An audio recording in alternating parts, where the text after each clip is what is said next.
ห้านดันโดนัทช็อปเนาะของอันเท่าแก่ตู้หรือว่าอันน้าเบาก็ได้เพิ่นว่าเขาอยากมาเรียนให้เพิ่นหลายมื้อแล้วเพิ่นมีเวลาแล้วเพิ่นบ่อนุญาตเฮ็ดกลางคืนนอนมื้อเว้นเริ่มตั้งแต่11 โมงประมาณนี้แล้วก็ถึง4 โมงเช้าก็แสดงว่าแล้วให้ทอดแล้วเมียมาที่เช้าก็ขายให้5 โมงเปิดห้างอยู่เมืองลาวนี่ผมขายก้อนกันเท่าไหร่อันนี้วะก็โมโหแหละก็แสดงว่าน่ะถือกลัวทาวีแต่ว่ารสชาติอาจจะบ่คือกันเพราะว่าอันนี้ของเฮามันมีช็อกโกแลตของแท้เนาะทุกอย่างมันของแท้แล้วก็บ่ผสมหลายอย่างเนาะก็อาจจะมีแต่ว่าในแบบนี้อาจจะบ่มีที่นั่นแต่ว่าแป้งเขาเจ้ามันบ่อยากนุ่มปานใด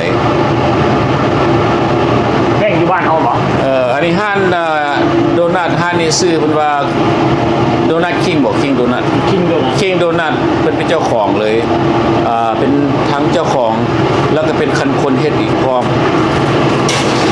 สิแล้วก็ออกมาใส่ปลาไว้มดเมืองอันนี้อยู่เมืองเซเลมออริกอนรัฐออริกอนเนาะแปลว่ามดเมืองนี่แปลว่าข้าเจ้าซาหรือออกฮอดหนังสือพิมพ์ได้ฮานี่นะแปลว่า one of the best แปลว่าสุดยอดเลยฮานี่บ่มีฮาไหนก็ตัวเองก็ไปกินมาหลายๆฮาแล้วก็บ่ได้เรื่องฮานี่สูตรของเจ้านี่หมายความว่าเจ้าก็มีเพี้ยนเลยจากออริจินอลแม่นบ่เพี้ยนสุดแล้วแต่ว่าเจ้าสิมีหัวคิดไปสร้างแนวใดก็จังว่าของเพิ่นแซ่บเพิ่นว่าเพิ่นเฮ็ดแบบเอาตามสูตรของไผเพิ่นเลยบ่ได้ประสูตรของไผอีกของสูตรของธรรมดาเขาใส่แต่น้ำเขาบ่ใส่ไข่เห็นบ่เขาต้องเอามาตื่นนี่เจ้าใส่ไข่บัดนี้เนาะใส่ไข่ใส่นมลงไปใส่ไข่ตื่นนมนั่นแหละแล้วก็ใส่ไข่ให้มันหอมคือสิไข่ใส่ไข่ลงไปตื่นนมเฮากับนมแป้งนี่เขามาส่งให้เจ้าเหรอแป้งมาส่งแป้งนี่น่าจะเป็นแป้งสลีบ่แป้งแป้งนี่ก็แป้งโดนัทโดยเฉพาะแต่ว่าไม่สาลีแต่ว่าบ่ฮู้ว่าเขาอย่างเฮ็ดเนาะเขาบ่มีเขาจะบ่บอกเขาขึ้นไปโต๊ะผสมมันทั่วเรียบร้อยมิกซ์ไม่เรียบร้อยแล้วเอาไปตีนบ่ตีเลยเนี่ยเอาตีแล้ววันนี้นะอันนี้มันตีแป้งตีแป้งเลยไม่ได้เอาขึ้นไปโต๊ะไปตัดเป็นรูปตัดเป็นรูปแล้วก็ไปทอดว่าเอาสีอยากได้แบบไหนก็ดินหอยนาเพิ่นก็มีบักถั่วดินแล้วก็บักพร้าวสปริงโก้ห้องสปริงโก้ตัวนั้นเนาะเอานี่เป็นของห้องเค้กโดนัทกันเรียกเค้กโดนัทโอ้ยสิวะเค้กโดนัทปั้นลงสิเนาะเค้กโดนัทเพราะว่ามีแป้งอยู่ให้เรียบร้อยแล้วก็ปั้นลงแต่คนนี่ก็แปลกอาจจะสงสัยว่าจักรหน่วยนี่นะสามารถเฮ็ดได้10 อย่างจักรหน่วยนี่ไดจักรหน่วยสามารถเฮ็ดได้10 อย่างจักรหน่วยเดียวนี่แหละแล้วบัดนี้น้ำมันนี่เจ้าก็ฮู้จักอยู่ว่าความร้อนมันเท่าไหร่ก็ฮู้จักอยู่ที่มันมีอุณหภูมิอย่างนี้ต้องมีอุณหภูมิของมันอยู่หั่นมันมีทามมิ่งกันอย่างอุณหภูมิอยู่ในอุณหภูมิของมันอยู่หั่นเนาะทามมิ่งแล้วมันจะออฟเองออนเองจักนาทีนี่ประมาณเร็วนี่4-5 นาที1 นาทีก็แล้วเพราะนั้นเหรอ1 นาทีเดียวเหรอ1 นาทีสามารถเมคโดนัทได้60 ก้อน1 นาที60 ก้อนก็จังว่ามีโชคดีที่สุดที่ว่าได้มาเห็นในตัวจริงที่ว่าสภาพตัวจริงประเทศโดนัทอะไรเนาะบ่ได้เห็นเด้อเครื่องจักรนี่ใหญ่เนาะแปลว่ามิกซ์ได้ดีเว้ยอันนี้เป็นสีสันช็อกโกแลตนะบัดนี้เนาะนี่ช็อกโกแลตแป้งช็อกโกแลต50 เซคันด์ได้เนาะปีนบ่ซั่นไปปีนแล้วกันนาทีนึงรวมแล้วก่อนนาทีปลายคือเขาจิตเขาเปลี่ยนว่าเขาบนนาฬิกาอยู่350แต่ไปเจอใน350เนาะอยากทำ50มันเล็กๆน้อยๆโหเติมเล็กๆน้อยๆมันยังเหลวพูดใช่มั้ยมันเขาที่เติมบาทเดียวใส่เติมบาทเดียวนะมันแป้งมันจีบวกเข้ากันอันนี้เมียงตู้ชดดิ้งมันชดดิ้งว่ามันหมายความอะไร คันบ้านเขาภาษาเรามันมวน คือเนยนะวะ มันคล้ายๆกับเนย คือบาร์เดอร์บอกบาร์เป็นเนยบอก เป็นเนยมวนเป็นบาร์เดอร์ โอ้ใส่ขนมก็หอมแต่หอมเนี่ยตัวนี้เนาะ แต่เขาเอาน้ำมันพืชน้ำมันนั้นทอดบ่ได้ โอ้ต้องเป็นเนย ต้องเป็นซอสนิ่งต้องเป็นซอส ของซอสดิ้งบอก อย่าซอสนิ่ง อันนี้จุกใส่แล้วก็เอาออกง่ายๆตัวนี้ง่ายๆจุกดึงออก ใส่เข้ากับมันจ โอ้อันนี้ใส่สปริง ำสปริงโก้ เนาะ เนี่ยสปริงโก้ถ้าเป็นมีฮอลิเดย์เขาเอาตามฮอลิเดย์ อ่า คริสต์มาสก็ ข้าวพร้อมเนาะกับข้าวแล้วก็จับเทื่อสองก็ไหวขึ้นเมียนไปแล้วฐานนั้น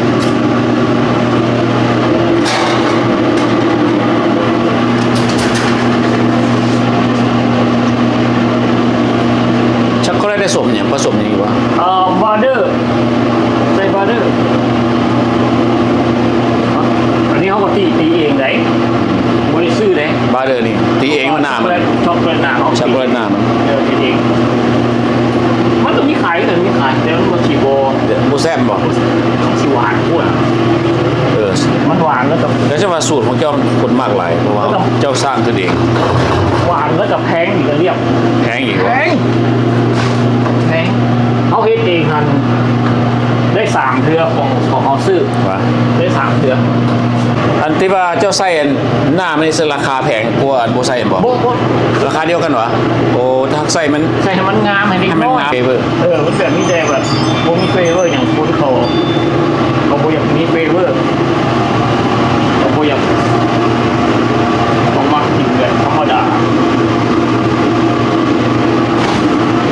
แต่ที่จริงแล้วโบได้ใส่หลายเพราะโบอยากให้เสียลูกค้ามันเนี่ย ตัวนี้สตรอเบอรี่เนาะ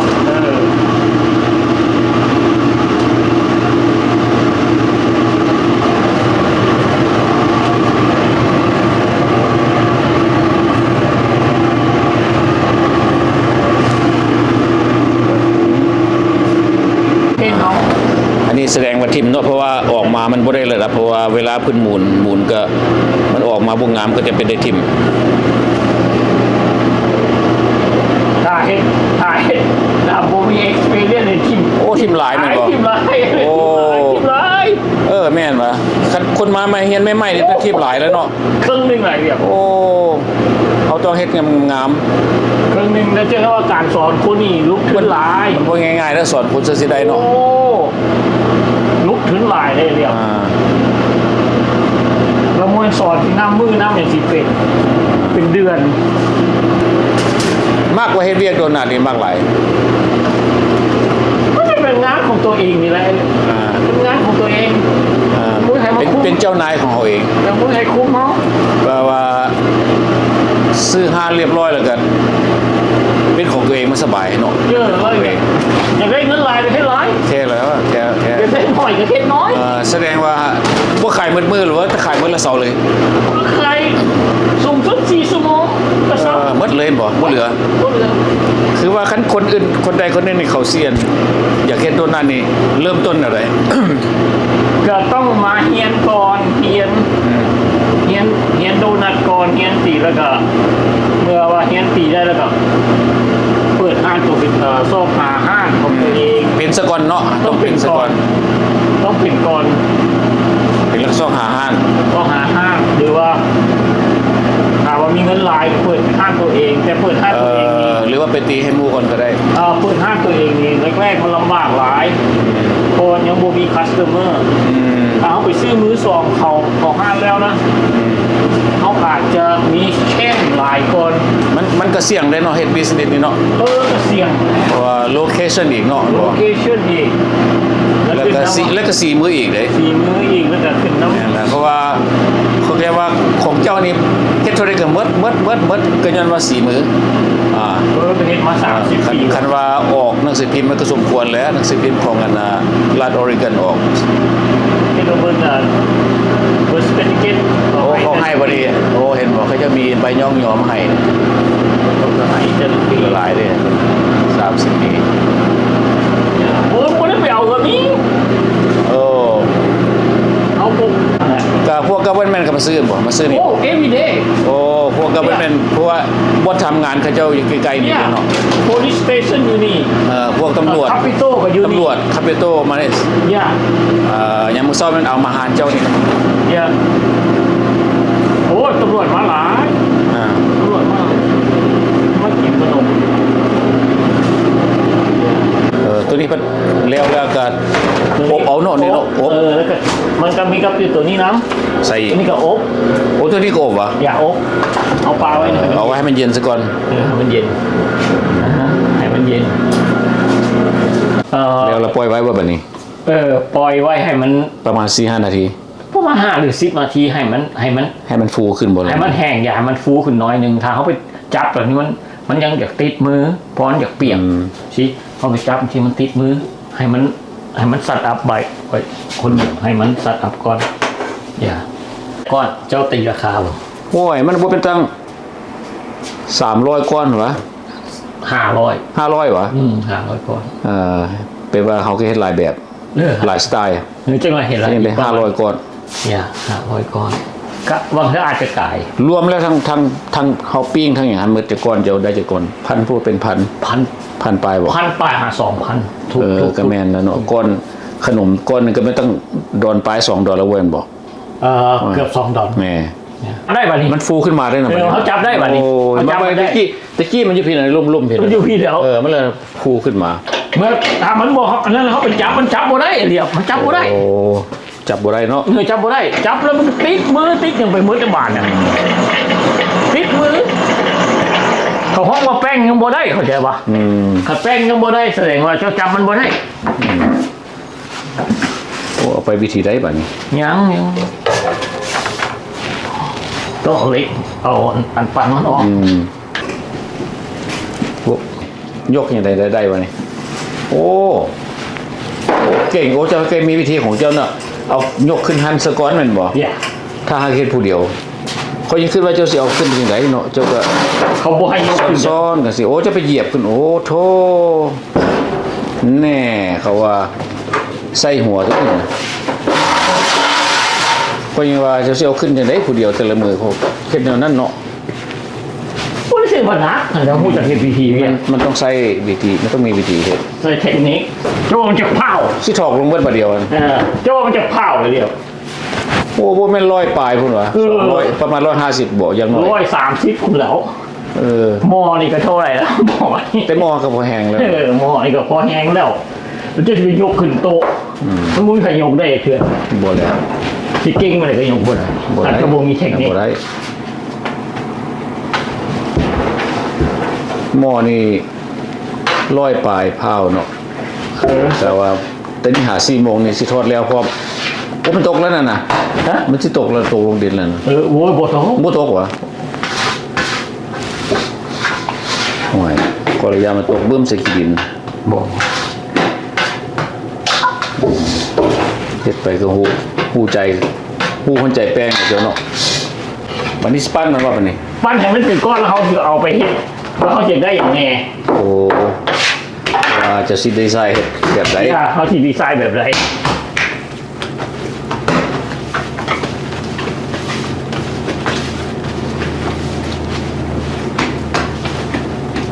ผู้เชี่ยวชาญ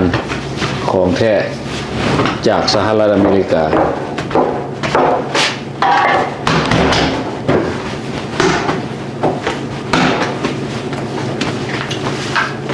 หาเบิ่งได้ยาก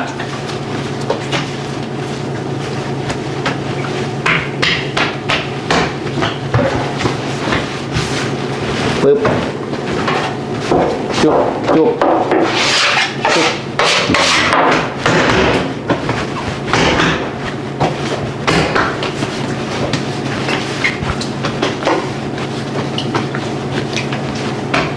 โอ้น่า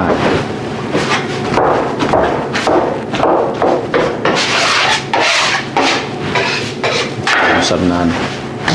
อันนี้เป็นของแท้เนาะพี่น้องไอ้เบิ่งเอาเด้อของแท้บริเฮ็ดโอเอ นี่โอเอ๋อยู่ บริเฮ็ดโอเอเอาแท้ๆเฮ็ดหลายอีหลีตะกี้เพิ่นมาเพิ่นก็บ่มีหยังเนาะหาจนว่าเฮือนสิอยู่ก็บ่มี มีเฮือนอยู่แล้ว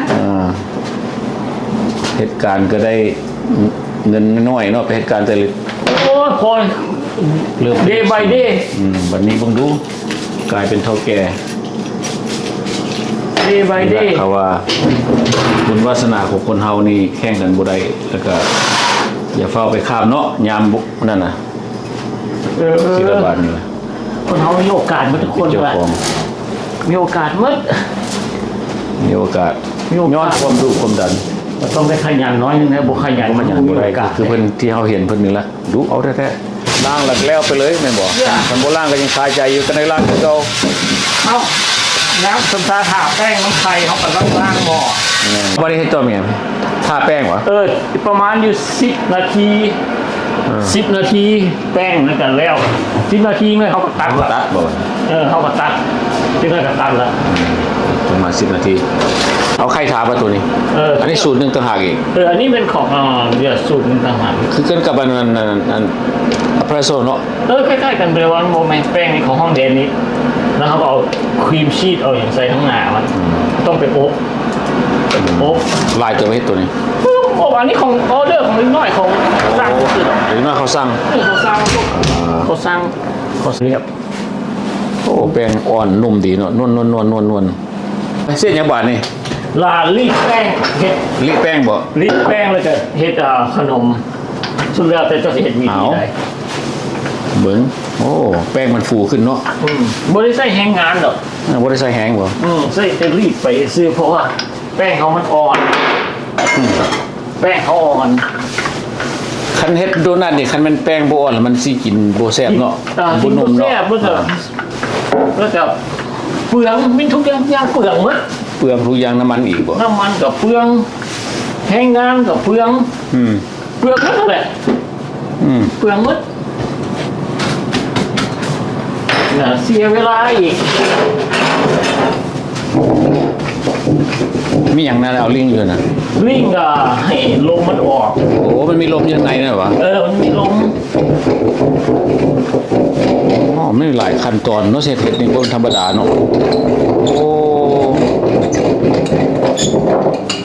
เพราะว่าถ้ามันมีลมแล้ว เอาไปเห็นมันบ่ได้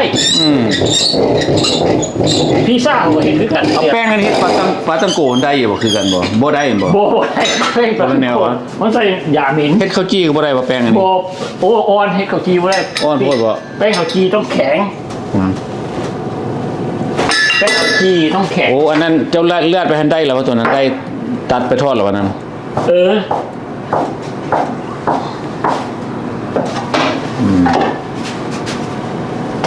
โอ้เฮ็ดโอ้นี่เป็นอันมันอันเกี่ยวกันนั่นหรออันนั้นเหรอ twist Twist เหรอวะ yeah twist โอ้ yeah แป้ง twist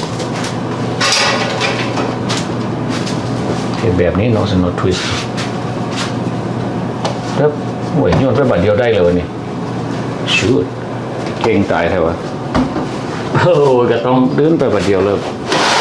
ถ้ามันสมมุติพอจะว่าคนมาเฮียนไม่เสียเป็นครึ่งแล้วเนาะแปลงเนาะ เพราะว่า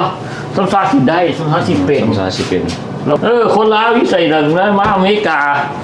มาเด้อต้องการเห็นคนเห็นเวียกซอย มา อยู่ เด้อมาเบิ่งเพิ่นเฮ็ดขนมมาเฮียน มองมาเฮียแล้วก็ต้องการคนเห็นเวียกอยู่ เพิ่นบ่ได้คิดที่ควบฮู้ดอกเพิ่นนี่นะ อยากได้คนมาจากเมืองลาวคนแหละ ไอ้คนในลาวต่างซอยกับเจ้าเนาะต่างซอย ต่างซอยกันเจ้าซอยคอยๆซอย เอามา เจ้า เฮียนเอาความฮู้แล้วก็ไปใส่อยู่บ้านเฮา แล้วก็เจ้าซอยคอยๆซอยเจ้าเลย ดีที่สุดเนี่ยว่าเอามาเฮียนเอาความรู้แล้วก็เพิ่นไปนั่นของเพิ่นเอง ไปใส่อยู่เมืองลาว มันมาเฮียได้เงินได้คำพอ ก็ได้พร้อมได้แล้วเนาะให้เงิน ได้ เดือน หมดทุกอย่างเงินโบคอยเป็นจุดที่สำคัญจุดสำคัญว่ามาซอยกันเนี่ยซอยกันแล้วก็ได้ข้อมูลเมื่อบ้าน แม่น เนี่ย มันสิฟูตึมนึงวันนี้ โอ้หมดตื่นแล้ว2 เท่าตัวนี้แล้วเว้ย ฟูขึ้นวะ ฟูขึ้นนี่2 เท่าตัวนี้แหละ 2 เท่าตัวนี้2 เท่าขนมทวิตนี่2 เท่าตัวนี้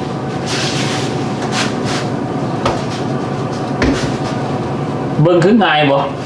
ก็เบิ่งคือง่าย แต่ว่าคันค่อยไปเฮ็ดนี่ต้องขาดแน่นอน โอ้ยมันแรกๆนะจอมมันก็แน่นอนอยู่แล้ว อันนี้เฮ็ดเป็นอัน ขนมยัดไส้ ขนมยัดไส้วะนี่ ขนมยัดไส้เนี่ยขนมยัดไส้ ตัวที่ตัดออกไปนึงเอาใส่ได้เหรอ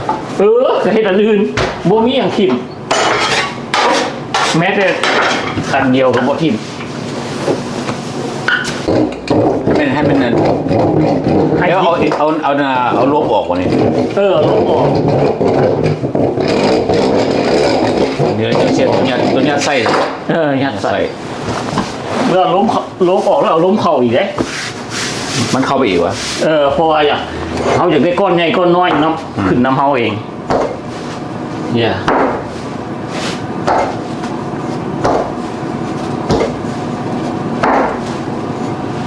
ลังเทือเขาเจ้าก็ออเดอร์หลายวะลังเทือ เทื่อนึงเป็นพันก้อนแบบนี้ โอ้บางครั้งฉันก็จะออเดอร์หลายให้จังไดทั้งขายหน้าห้านแล้วทั้งออเดอร์พิเศษบุกยังตายว่ามื้อนั้น มึง เคยถือบ่ หลายทุก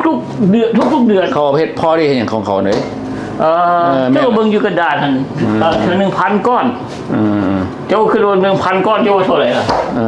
บุกผู้เดียวเนี่ยนะผู้เดียวนะ โอ้เห็นเงินแล้วก็แปลว่าใจขึ้นเนาะก็บอกว่าใจขึ้นมันจำเป็นแล้วใช่ไหมถ้ามาหาเงิน แล้วก็ว่าสิบ่มันก็บ่ได้เขามาหาเงินอ่ะมาหาเงินนี่แหละพี่น้องไอ้คนดุคนดันมาหาเงินเขาจ้างเขาก็ต้องเห็นแล้วก็จำเป็นดิเมื่อว่าอยากได้เงินแต่มันกดเกณฑ์มันแบบนั้นเพราะว่าเฮ็ดบิสเนสนี่มันถือบอนแล้วก็เปิดถือบอนแล้วไปว่าดีกว่าให้การเพราะรายได้มันมหาศาล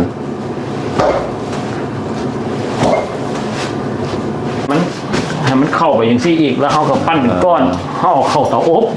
ตัวเสียเรือนนะพอเข้าเตาอบให้มันไข่ขึ้นเพราะว่าเวลาเขาต้องด่าเวลามันอันนี้เตาอบป่ะนี่เตาอบให้มันไข่ขึ้นตื่นอีกพอมันไข่พอเขาห้องแป้งมือสองเสื้อกันแฮนเนาะเนี่ยเสื้อกันแฮนของแป้ง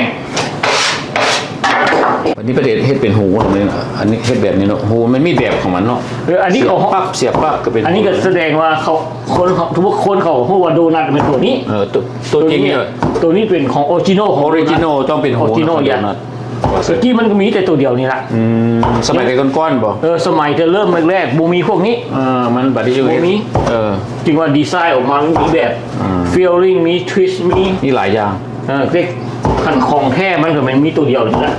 อันที่ไปเจาะเป็นหูเป็นอย่างออกมานี่เอาออกมาสิเจาะไปตีคืนก็เลยเอาไปทอดเนี่ยนะเอาไปทอดเขาห้องดูดันโฮตัวน้อยๆนี่นะเป็นก้อนเนี่ยจะก้อนเป็นก้อนขาย12 ก้อนต่อ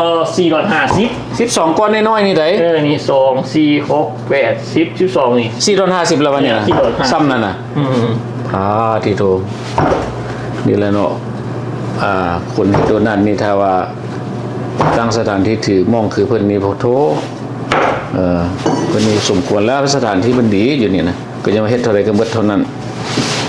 9 โมงบ่หมดนะขายหมด9 โมง10 โมงไปว่าเหลือตั้งแต่ตะนางเป่าแรกบ่เพิ่นบ่เฮ็ดหลายไปว่าหมดทุกมื้อนึงประมาณ 1,700 หรือว่า 1,800 เนาะแม่นบ่ขายได้นะประมาณนั้นบ่2,000 ก้อน 2,000 ก้อนจะไล่เอาแล้วเนาะจะไล่เอาแป้งเลยแปลว่าโดนัทนี่มันมีแต่แป้งแล้วก็น้ำตาลเหมือนบอกมีแต่แป้งกับน้ำตาลแล้วก็น้ำมันเพราะนั่นแหละแล้วก็ใส่เนยอย่างอื่นเนยอีกเนาะบาร์เดอร์ก็สิเมื่อแล้วตัวอันสุดท้ายวันนี้บุญเนาะยังโอ้ยมีอีก3 ก้อนอีกก้อนนึงอยู่บุญเนาะยังอีก4-5 แบบอีกก้อนนึงอยู่ลูกชายนี่เป็นหูต่างหากอันนี้แม่นาเมปูบ้าอันนี้บ่อยากให้ปูบ้าเราเจ้าหู้ได้ยังไงว่าใช้ความหนาของมันเจ้าสิเอาคือจะกะเอาไว้ยังไงหรือว่าเอาไปจะแปรๆแล้วมันเอาบ่แล้วเจ้าเมื่อเจ้าเฮียนหู้แล้วเจ้าหู้แล้ววิธีว่ามันสิความหนาคนก็ต้องโอเคเจ้าสังเกตเบิ่งโอเคหาว่าคอยตีแล้วสิแม่นบ่คอยไล่ล้มเขาสิคันว่าบอลแต่มันบ่มีล้มแสดงว่ามันหนาคันว่ามันล้มขึ้นตื่นหลายมันบางคนก็คิดว่าเจ้าเฮ็ดได้เสมอนะความหนาความแปรมันเนาะเนี่ยแล้วเขาก็มาลิงอีกบอลตัวไหนมันหนาเขาก็ลิงมันออกลิงมันออกแล้วเขาก็ตีล้มเข้าไปเนี่ยเห็นป่ะโอ้มันแล้วเข้าไปอีกมันเข้าไปแล้วเขาก็พูดแล้วว่ามันเท่าเทียมกันว่าเป็นอย่างนั้น ถามว่าเท่าเทียมแต่ละเมื่อเขาลิงมันได้สิ้นว่าเนี่ยเขาอยากได้ก้อนใหญ่เมื่อเขาอยากได้ก้อนใหญ่เขาจุ๊บมันเข่าเมื่อเขาจุ๊บมันเข่าแล้วเขาจุ๊บมันเข่าไปแล้วเขาก็ตัด แล้วกัน ตัดแล้ววันนี้เขาอยากได้มันใหญ่คือเขาตีมันลงน้อยหนึ่งตีแป้งมันลงน้อยหนึ่ง ทำไมใหญ่ตึง ให้มันใหญ่ตึงถ้าเขาบ่อยากให้มันใหญ่เขาก็บ่ตีก็ได้แต่เขาอยากใส่แข็งนิด ทำให้มันเปใหญ่ออกมา แต่น้ำหนักมันเท่าเก่าแต่ว่าเบิ่งคือมันใหญ่ซื่อๆเบิ่งคือมันใหญ่ก่อนแต่คนซื้อเขาก็ว่าพวกมันก้อนใหญ่เนาะมันก็สมราคา ก้อนนึงโดนปลายวะตัวนี้ ดอน75ตัวนี้นี่ไหน เกือบ2 ดอล โอ้ยังน้อยต้อง$2เลยนี่เนาะ เจอกับเขา2 เดือนหน้าก็2 ดอลละ เดือนหน้าจะขึ้นเหรอ เนี่ยเดือนหน้าจะขึ้น ขึ้นเองบอกเลยวันนี้ ช่องมันพาให้แท็กขึ้นเนี่ย โอ้เขาแท็กขึ้นเขาก็ต้องขึ้น โรมันบุขึ้นกับบ่ได้เลยเว้ยเมื่อตามประเพณีมึงจะใส่ตามโอเค แล้วประมาณ1 ชั่วโมงบอกเขาตัวนี้ เขาตันแล้วเขาแบบเอาเข้าเตาอบ เตาอบเนี่ยเตาเย็นคืออุ่น เตาอบน้ำเตาอบห้อน ห้อนปะ ห้อนให้มีอายน้ โอ้ห้อนไอ้นะ ำอย่าห้อนให้มีอายน้ำอย่าให้ห้อนให้มีเขาต้องมีอายน้ำอย่า ก็มีหลายขั้นตอนเนาะ บนเป็นวาเซียวได้เราไปทอดโลดเขาก็ต้องเอาเข้าไปในเตาอบอีกอายน้ำอีก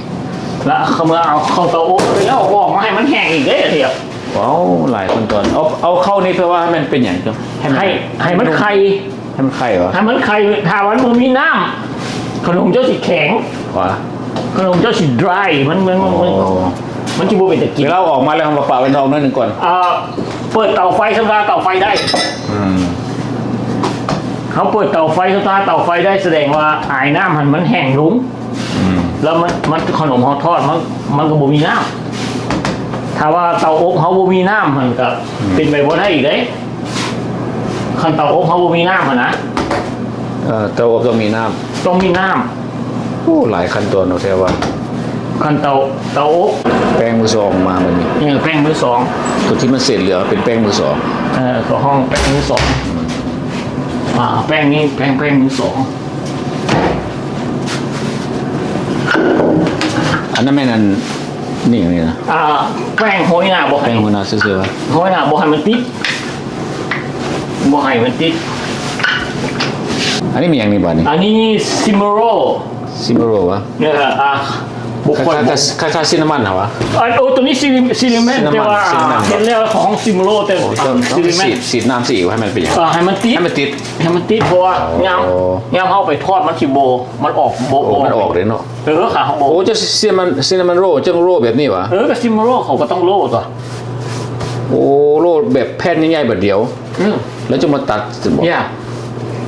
เฮียนตัวนี้ต้องไปเฮียนไปอยู่วัดก่อนเด้อคือคนภาษาบ้านเขา โอ้ ไปเข้าห้องอย่างก่อน มวยวัดวะ โบไ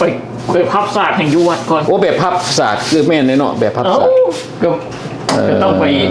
พับศาสตร์ ก็แม่น ให้ครูบา เที่ยวเลยนะ ให้ครูบา เส้นมันโรเฮ็ดอย่างนี้เนาะสีดน้ำให้มันติดโอ้นี่แหละ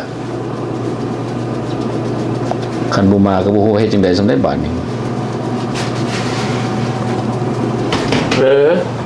บวยไทยได้เข้าไปเห็นคนที่เขาเห็นเนาะ เขาบ่ให้เข้าไปเบิ่งสำนา เขาบอกให้เขาไปเบิ่งเนาะ มีโอกาสก็จะมา เขาบ่ได้ค่อย ให้เข้าเจ้าง่ายๆเด้อ ผมบ่ได้ให้เขาไปเห็นวิธีเขาเห็นเรียบเลย มีแต่ว่าเฒ่าแก่ตู้ผู้เดียวนี่แหละใจดียอมเสียสละให้หมู่เบิ่งเอาตัวนั้นเป็นหยังคือบ่ตัดเอาซั่นน่ะ เขาพอเลยเขาบ่ตัด โอ้เอามือนี่ตึบตีลงให้มัน ใหญ่ขึ้นตึม ใหญ่จะตึมมันก็สมูทตึมเนาะ ถ้าว่าเขาอยากให้มันงามถ้าเขาอยากให้มันงามถ้ามันมีเห็ดอยากให้มันงามนะวิธีเห็ดขนมเขาเห็นแบบนี้ โอ้เอานั่นแปะเอาคือไม่ทู่บ่ครับ เนี่ยมันก็ออกมาเป็นแบบนี้ ออกเป็นนั้น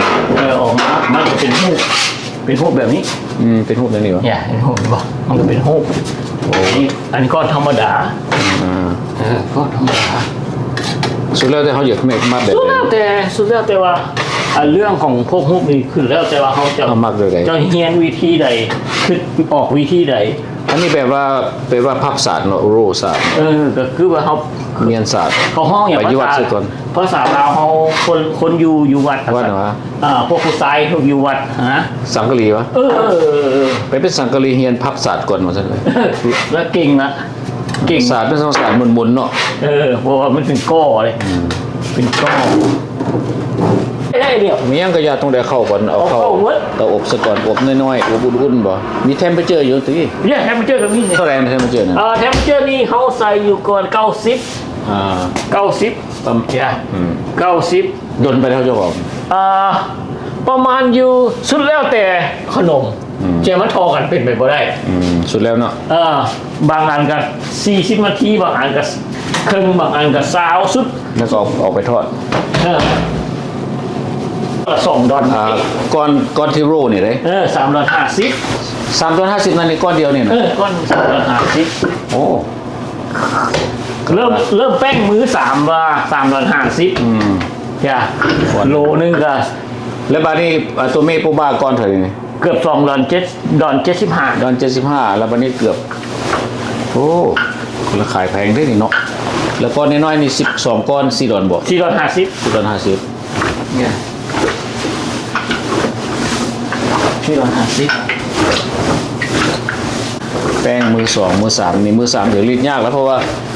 ตัวตัดเศษเหลือแล้วไป เนี่ยจะตัดเศษ เศษเหลือจากตัวที่2 อันนี้มื้อ4นี่ ยังสิมีมือ4อีกวันนี้ เนี่ย นะ มื้อ4มื้อสุดท้ายมื้อสุดท้ายมื้อแป้งสุดท้ายมื้อ4 มันตัวง่ายก็มือ1เนาะ มือหนึ่ง ตัดง่ายมันอ่อน ตัดงายมันอ่อน อันนี้มันต้องได้มือ3เนาะเอาตัดแล้วเป็นมือ2มาให้เป็นมือ3ตัวเศษ พัดขนมพวกนี้เอามือหนึงเฮ็ดบ่ได้ บ่ได้วะ บ่ได้ โอ้ตัวเซนมันนี่นะ ซีนิเมนหรือว่าแป้งตัวนี้ เซนมันโรนี่เป็นมือ2วะ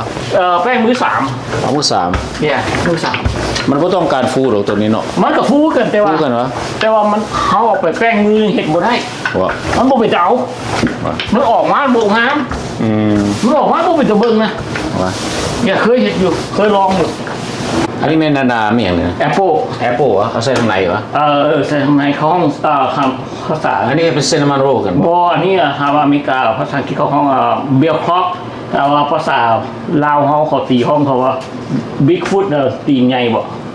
บิ๊กฟุต เจ้าก็เฮ็ดเปียกมันก็เสมอกันอีกเนาะคนเฮานี่เนาะเฮ็ดทุกมือแล้วก็สำนานแอบอึดเอาอันนี้เซนมันอีก เขาสุดแม่นพับมา พับโอ้พับจิกหรือจิกหูจ้ากตัดบ่โอ้แน่หาเบิ่งยากเลยเนาะ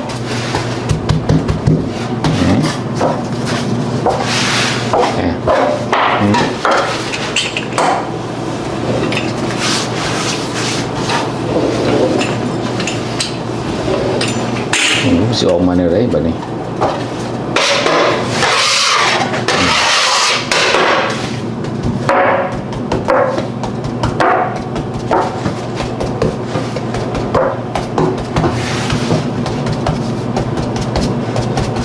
บอลสิตัดบ่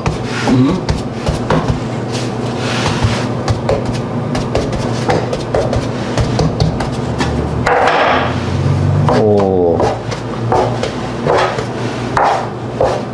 อ้อันนี้นี่วะแซ่บเติบตัวนี่นะ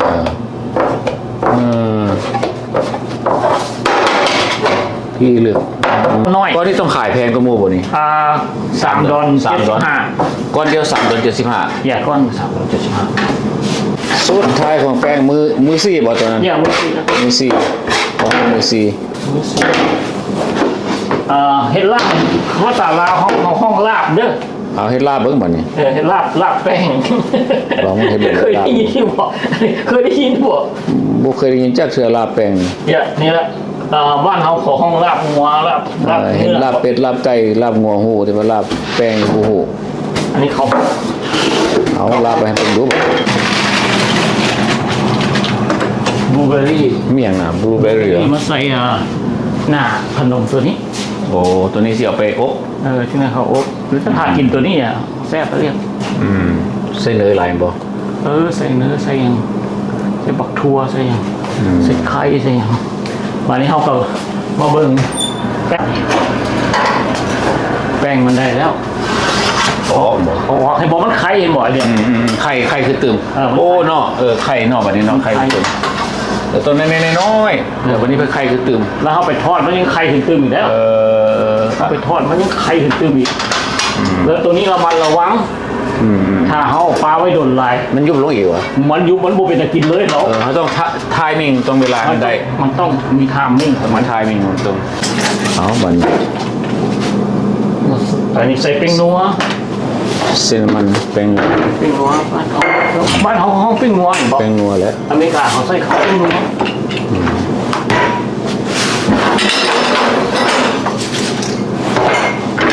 เอาแอปเปิลเส้นถึงเลยวะ ผสมเลยนะ โอ้ผสมไปเลยโอ้ผมเคยเห็นนี่เนี่ยผมเคยได้กินทุกเทือนไม่กินอะไร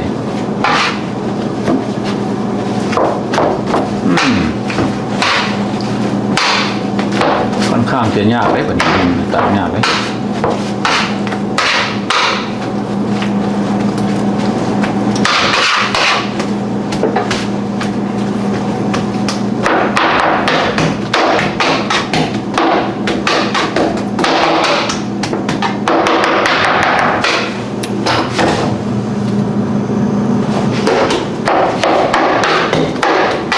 โอ้คล้ายๆนี่วะโบต้องได้งานด้วยนะได้ครับโอ้ลาบบนเนี่ยเนี่ย ก็ลาบแป้ง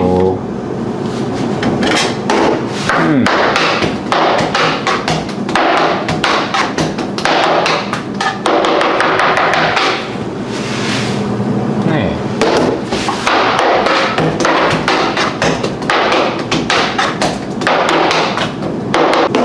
สีมือนี่ขนาดเราจับออกมาพอดีน้ำหนักคือจะกระทอกันเลยตอนนี้เนาะตัดปุ๊บออกมาก้อนใดก้อนนั้นทอกันเปียบ โล โลนึงก็12ก้อน 12 ก้อน 40ปลายดอนหรือวะ เยอะ40 ไปดอน ก้อนน่ะอันนี้ไม่น่ามีอย่างสิ ครีมชีส คลิปชีสวะ เนี่ยครีมชีส เอาทอดไปนำกันไปเลย พอมาบริทอดตัวนี้โอ้ โอ้ตัวนี้อบเอา ของออเดอร์พิเศษไทยหรอก เอาไข่เท้าวันนี้อ๋อ ที่จริงถ้าเขาไม่ได้ทาอเมริกาเขาบอกเอง สไตล์ของเจ้าเอง ให้มันงามเมื่อเขาทอดออกมาเขา มันเป็นสีสันเนาะ มันมีสีมันมีสันเนี่ยขาวบใส่ไข่มันสีบัวเหลือง โอ้แล้วมาสุกพร้อมกันมันเลยคุณ คล้ายๆตัวทั้งลูกซุกกรตัวที่2ตัวที่3เป็นมาเฟ่นตัวที่3เป็น ถึงเวลาเราลงเล่มหมดเลยประมาณ1 นาทีวะ เรื่องอะไรนี้ 1 นาทีบุดน1 นาทีหูดนี่ได้เรื่องนะหูดนี่เนาะดูดนี่ไว้หูดมันกับฟูงต้องฟูงสิว่าเจ้าเขาต้องปีนอยู่ตัวบ่ ฮะ ต้องปีนตัวเลย ต้องพี่เข้าไป โอ้ปีนไวปะนะพูดว่า แล้วมันแล้ว 2 ชั่วโมงบ่น้ำมันนี่เปลี่ยนอยู่วะโดนไปได้เปลี่ยนทีนึงน้ำมั อาน ทิตย์นึงเปลี่ยนเท่านึงอาทิตย์นึงเปลี่ยน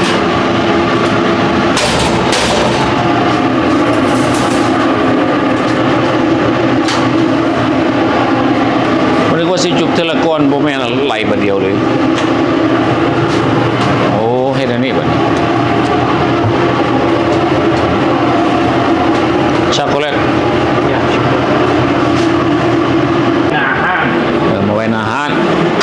นี่ครับไว้หน้าห้างแล้วก็เห็นแบกอัพไว้ข้างหลังโอ้ตัวนี้ล่ะ ตัวนี้แซ่บอ่ะ โบตัวนี้ยังโบเฟี้ยวเดียว ตัวนี้บ่เฟียนอยู่คนเดียวตัว ยัง นี้ โบเฟี้ยวอย่า ตัวนี้มันสิบ่ดีอ่ะโอ้มันคือยังอ่อนๆอยู่เว้ย เอ้า จับตัวเล็กอยู่ แล้วมันจับจะว่าอ่อนๆนี่แหละ โอ้ยเกินร้อยนั่นแหละ โอ้มันสมพอว่าเจ้าบอกว่าบ่ต้องกินเทื่อแล้วเนาะ มันอ่อนเกินไปโคตรโบยังโบซันอัพเดือเขาเรียกว่า มันอ่อนเกิน เกินไป มันอ่อนเกินไปมันอ่ โอ้ อน โห เกินไป แบบว่ามีรสชาติเลยตัว มันอ่อนเกินไป แต่ก็แบบแซ่บแบบมันนุ่มๆหน่อย แบบมันอ่อนแบบมันอ่อนนี่เลย แต่ว่าพอดีเพราะว่ามันบ่หวาน มันหวาน เขามากแบบ แบบมันหวาน บ่หวานแต่ว่าเนยเนาะมันไม่มีกลิ่นจะใส่เนยหลายบ่ ก็ มันหอมเลย ผสมกันทั้งนมทั้งแป้งทั้งอ่ะเขา แต่ของเจ้ามันนุ่มมันอ่อนดี บางคนที่เขาเห็นแล้วเขาบอกว่าอย่างสูตรมันเขาสตีวิธีไหนเนี่ยแต่เขาบอกว่าอย่างสูตรว่าเขาสตีวิธีไหน คาโบโฮสูตร ตีน้ำตาลนี่แล้วเข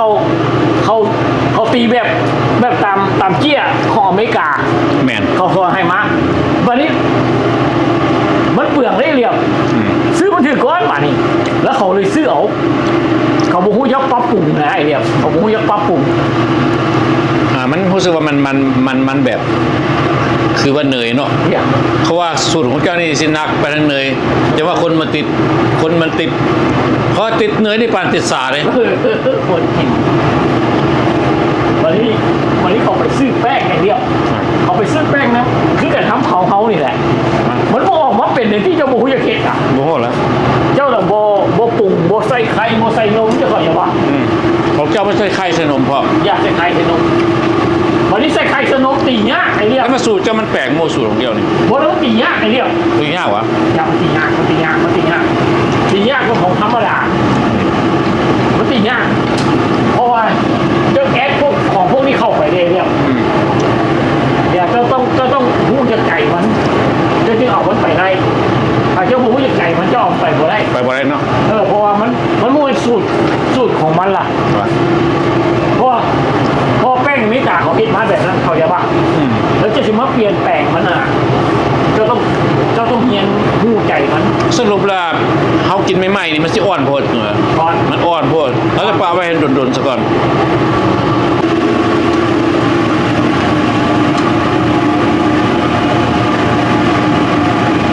โอ้สองมือเอา2 อันบาทเดียววันนี้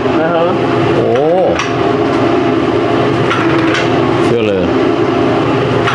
มิวไปให้ง่ายๆแต่ถ้ามิวเข้าไปแล้วทุกท่าน หมดแล้วนี่มันเขา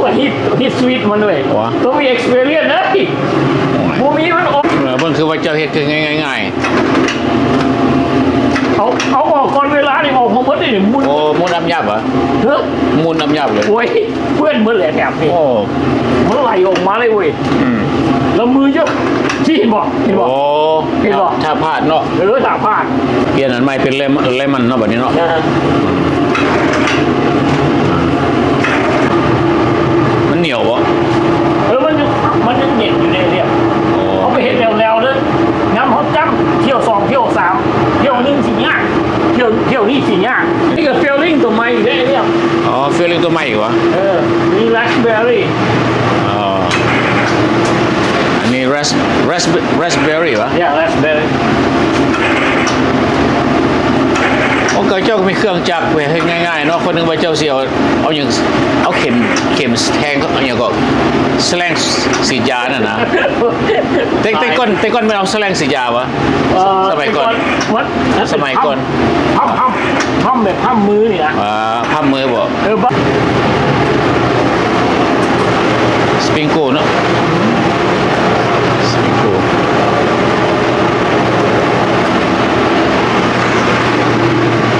โดนหาเงินโจ้เก็บเอาตามถนนวะ อันตัวสปริงโกพอเหรอวะ ยังยังไงยังมีหลายอย่างจ้ ข้าว ำแต่มาติดตรงไหน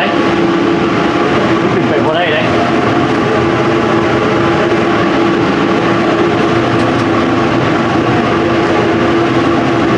ต้องไว้อีหลีแล้วก็ต้องรู้จักว่าเขาเห็นอย่างเนาะในบัดนี้ตัวนี้แล้วได้บัดนี้พริกบัดนี้ เท้าพิซซ่าขนมมันจะไหม้ก็จะว่า ไม่ ถ้าให้ล้อเขาถ่ายให้เจอย่างเสียเวลาเขา เด็กน้อยสมพอมักแล้วเนาะเขาเห็นสีเป็นสีสตรอเบอรี่แล้วก็สีสปริงโกเด็กไม่มักเด็กน้อยส่วนใหญ่มันมาซื้อเอามันมักเลยสตรอเบอรี่ป่ะ ก็คนหลายคนถึงพวกนี้เฮ้ย เลยส่วนหลายบ่ สลายแล้วคนมีอายุ คนมีอายุนี่มักแม่โป้ เมโป หากคนมีอายุไหน ค่อยก็มักเมโปก็เมโปก็แซ่บ แม่โป้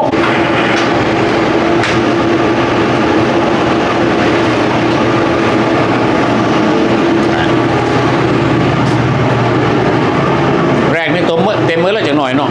เจ๊ก็เต็มหมดแล้ว อยู่พี่มีเอาไว้เต็มแปลว่า เต็มหมด เต็มมื้อละจังหน่อย เครื่องขายเนาะเป็นน้ำเป็นโซดาป๊อปอันนี้ก็บ็อกซ์สำหรับใส่เวลาคนมาออเดอร์บัดนี้มีปูบ้าเด้อบัดนี้เด้อลงยึบ นี่เป็นละมาเนี่ย เฟเวอร์ของคนอเมริกาบัดนี้ นัมเบอร์วันสุดละ เพราะว่าคนอเมริกามากหลายมีปูบ้าน ตัวโบ้คอยโบวาย ตัวนี้ปิ้งง่ายเนาะมันยาวเด้ตัวนี้ ไม่ยาวตัว ตัวอบตัวแต่บัดนี้ ตัวโบ้ตัวนี้ครีมชีส ครีมชีส ตัวนี้ก็แซ่บเลยเรื่องแซ่บไหม บ่ออกมาหมดซั่น ฮะ บ่ออกมาหมดบ่ ยังมันซุปตามระดับ อ๋อปลามันเย็นหมดโอ้เอาใส่น้ำตาลอีก มันซุปตามระดับมันเลยมวยว่า แม่ปูบ้านนี่มันก็ติดง่ายเนาะ ก็ที่ไงมันจำเหมือนจริงง่ายก็นานเฟี้ยวตัวเฟี้ยวอย่างง่ายไหมเลยแบบ ตัวฟิ หาเงินตีได้รถงามได้เงินงามอยู่ได้มี อันนี้ไม่นาคือคล้ายกับโครซองตัวเดี๋ยวนี้โครซองบ่ตัวนี้ คนที่จงไว้อันหนึ่งโบใส่น้ำตาลก็ถึง บอกโครซองบ่ตัวนี้ บอเทิร์นโอเวอร์กับห้องเทิร์นโอเวอร์ แป้งคนละแป้งอีก คนละแป้งเองตัวนี้คนลาวเขาสิหมักเด้อตามค่อยคิดว่ากินทุกมื้อเด้ โอ้กินทุกมื้อผู้เฮ็ดก็ได้นะ โอ้ค่อยกันย่านมันค่อยพลาดคือกันเว้ยเรียบ โอ้แม่นวะ วาย เขานึกว่าเฮ็ดทุกมื้อมันแล้วคือบุกขึ้นไปเสียกจับกระปาก โนกินอยู่เนาะ ก็กินทุกมื้อเลย โอ้ กินทุกมื้อบางมื้อนี่เขา2 ก้อนพูดเลย ว่านะพุ่นแสดงว่าเจ้าของเฮ็ดแซ่บก็เลยกินบ่ มันโมเมนเขาต้องเมคชัวร์ บ่แม็กซัวว่ามันสิเทสอยู่ไดบ่ ไม่สปอตเขาต้องการบอก บางทีเขา ถูกต้อง เขาลืมด้วยสินะ ถูกต้อง ไปให้งูกินนี่ก็โมกวานเลยเลย ถู เว้ ก ย ต้องเพราะเขาต้องรู้จักรสชาติอีกเนาะ แย่เขาเยอะ แม่น มาก ถูกต้อง ว่ามันคือเก่าวอ อย่างมัวเชื่อโอ้กูเก่งแล้วกูบ่กินโมเมนได้ แม่น โมเมน ห้องมีก็ตัว ซิมโร ซิมโรวะ ตรงที่ว่าผู้สาดกันแหละ แล้วว่านาทีเดียวคือกัน คือพออยากร้องน้อยนึงพอมันใหญ่ก่อนหน่อย นาทีไปนั่นหนึงเนาะ เดี๋ยวเอามาจำเมโก้โบมาจำช็อกโกแลต ตัวนี้ขายแพงกว่าหมู่ที่ตัวนี้ กับเกือบ4 ดอล ก้อนหนึง4 ดอลนะ แย่โอ้ ทางการเด้อ แย่อันนี้ไม่น่ะบิ๊กฟุตอะไรเนี่ย บิ๊กฟูดนั่นตัวเขาบิ๊ก บิ๊กฟุตมันก็ใหญ่คือบิ๊กฟูดอีหลีเนาะ เดี๋ยวจะยกปิ้นออกมามันจะเป็นพวกตีน ขนมตีนใหญ่มานี่ เนี่ยมันจะเป็นพวกตีนแบบนี้ ใกล้สเต็มแรกแล้วนะบัดนี้เนาะใกล้ละใกล้สเต็มแรก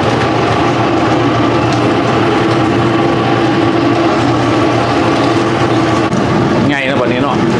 แป้งมันฟูขึ้น แตงโมแล้วก็มีแอปเปิ้ล วันนี้ยังไปเหลือตัวน้อยๆเป็นก้อนวันนี้เป็นแนวนี้นะบัดนี้เนาะมึงนี่เลยเป็นแนวนี้ว่างามไปเป็นสีบราวน์ ต้องเห็นมันใหม่น้อยนึงตัวนี้ เพราะว่ามันใหญ่กว่าเลย โบมันสไตล์มันเหมือนอะไรเนี่ย สไตล์ตัวนี้สไตล์เนาะ สไตล์มันถ้าว่าจะเขาเห็นข่าวอะไรเขาบอกซื้อเลย โอ้ เขาบอกซื้อ มันโบงามเลย มันโรงงานมันเป็นแนวมัน ทอดเนาะแล้วพวกปิ้ง โต๊ะโต๊ะอย่า พวกโอ๊ก โต๊ะโอ้ เป็นขนมก้อนน้อยๆนี่นะ ก้อนน้อย12 ก้อนจะ4 ดอล50 2 ก้อนตัว4 ดอล50โอ้เท่าแก่ที่เล็กกิโลคนไปเนาะอัดในลูกเดียว มันว่าภาษาลาวเขานี่เด้อก้อนลูกซิ่ง ไม่ทู่เจ้านี่ก็ว่าไม่ยากเนาะ โอ้ไม่ยาก ไม่แท้ไม่ว่าบ่ ไม่เต็มไม่ว่า ไม่แต่บ้านโฮเลยจังได๋ไม่แต่ลาวมาแต่มาจากเมืองลาว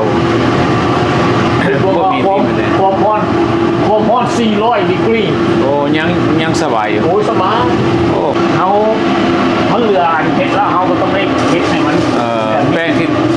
ว่าอันนั้นก็ยังขายนะก็ยังเฮ็ดเป็นมนๆมาขายอีก บ่ได้เห็นนะ ไม่ได้เสียเลยเนาะ ที่เขาตัดออกจากขนม โอ้ โดนัทโฮนะโดนัทเป็นหัวนะแล้วโตเรือเขานี่ เอาขนมเพิ่นก็ทอดมาแล้วบัดนี้เมื่อแล้วเฮา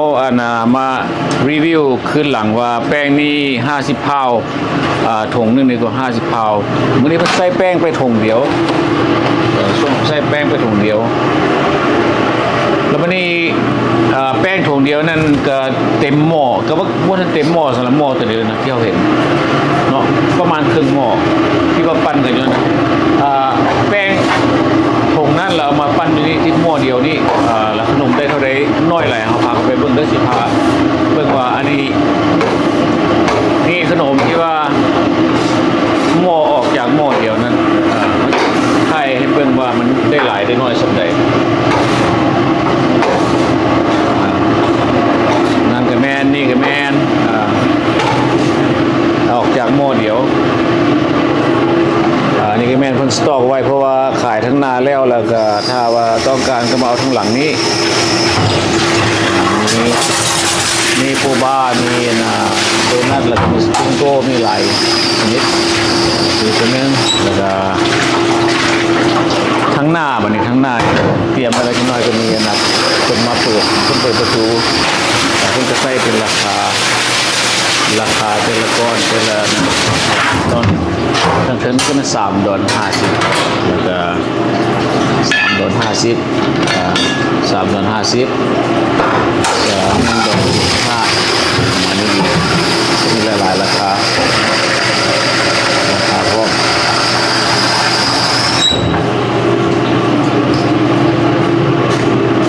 ตอน75มีตัวหลายซื้อเขาก็มีเส้นข้าวงามก็มีเท่านี้แล้วเนาะมื้อนี้ก็ตั้งใจมาถ่ายรูปถ่ายหอยเพิ่นก็อนุญาตให้เข้ามาถ่ายก็ถือว่าเป็นการดีเห็นกับหูกับตาเอาสำหรับวิดีโอตัวนี้ก็เกี่ยวกับเรื่องเฮ็ดโดนัทเนาะเฮามาถ่ายรูปถ่ายหอยเบิ่งแต่ว่าเริ่มแต่ขั้นตอนประเทศแนวใดแล้วก็เจ้าของเพิ่นก็ใจดีเพื่อว่าบ่ได้ขี้องเรื่องวีซ่ามีหยังเนาะเพิ่นก็เห็นเมื่อทุกขั้นตอนแล้วก็ถามเพิ่นก็ตอบทุกคำฉะนั้นแล้วเนาะพี่น้องผู้ใดอยากสนใจเฮ็ดโดนัทก็ติดต่อมาทางเพิ่นว่าสิเฮ็ดแนวใดเพิ่นบ่ขี้องหรือเพิ่นว่านะเริ่มต้นแนวใดเพิ่นบอก